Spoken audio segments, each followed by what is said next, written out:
So sometimes we suffer personally as a result of our own sin. Scripture tells us that sometimes we're suffering. I mean, you know this. If you drink and drive, then you get in a wreck, and you're suffering because of the wreck you get in. Whose fault was that? It was like, well, that was a direct, I tie that straight to my sin. If you misuse your body and you eat terrible and then you get diabetes and you end up getting cancer and you don't care about your body, well, that's suffering. That's a result of your sin because we haven't taken care of our bodies appropriately. We know this. If we break the law, sometimes we suffer because we do things that are wrong and we break the law and we're like, why am I suffering? Why'd they put me in prison? Why, God? It's like, well, you broke the law, so there's the consequence. Sometimes it's true that we suffer because of our own personal sin. But more often than not, the suffering that you and I experience is not a result of your sin or something that you've done, and so God's going, oh, this is why this is happening. It's a result of the curse of the futility that the whole creation has been subjected to. I think you know very quickly when I say, this earth is not as it should be, you go, I agree, right? We agree with that. We know things aren't as they should be. We know they're no longer very good as God created them. But we have brought about this curse, and it's hanging over all of us. But I really want you to see that the suffering you go through isn't always just directly, oh, you did this, and so this is why you're suffering. Some people try to moralize suffering. And that's what I mean by that. They try to look and say, if you're suffering, it has to definitely be because there's some hidden sin in your life. That's why you're going through this. That's why you're having headaches. That's why you got cancer. That's why your friend died. That's why you're dying, because there must be some hidden sin. Or they say, you're suffering because you don't have enough faith in God that He can heal you.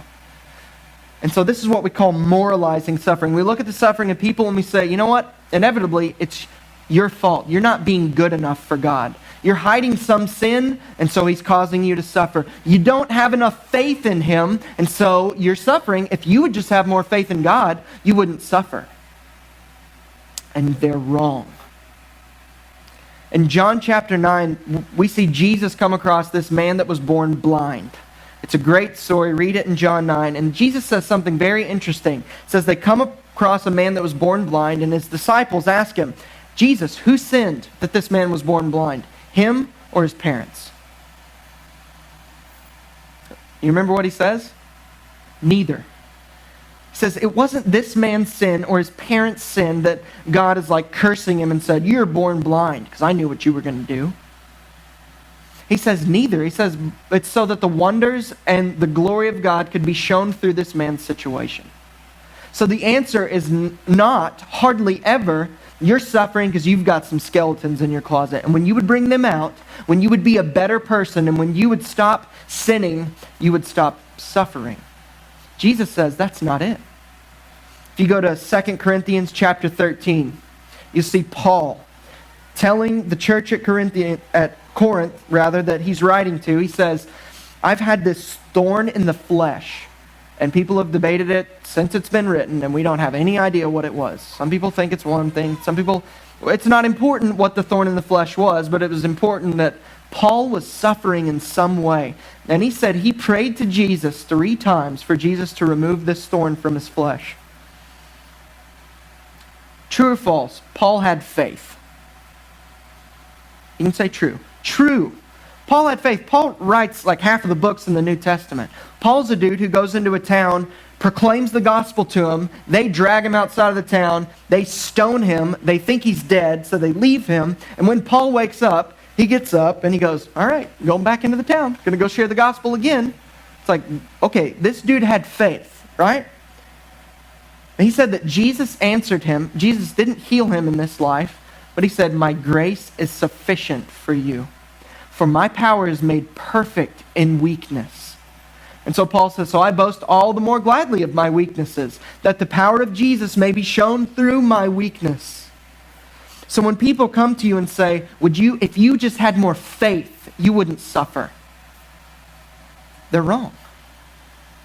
And when they come to you and say, it's definitely because there's sin hiding in your life, and if you would confess that, God would cause you to stop suffering, they're wrong. I want you to see that suffering is real, and suffering is a result of sin, and that this world is not as it should be. I want you to be freed from thinking the sufferings that you've gone through are just a direct result of some failure that you've had in this life. Some people also try to minimize suffering and say, well, at least you don't live in Africa and have AIDS and are starving to death all the time, so shut up, quit complaining. People have it worse off than you do.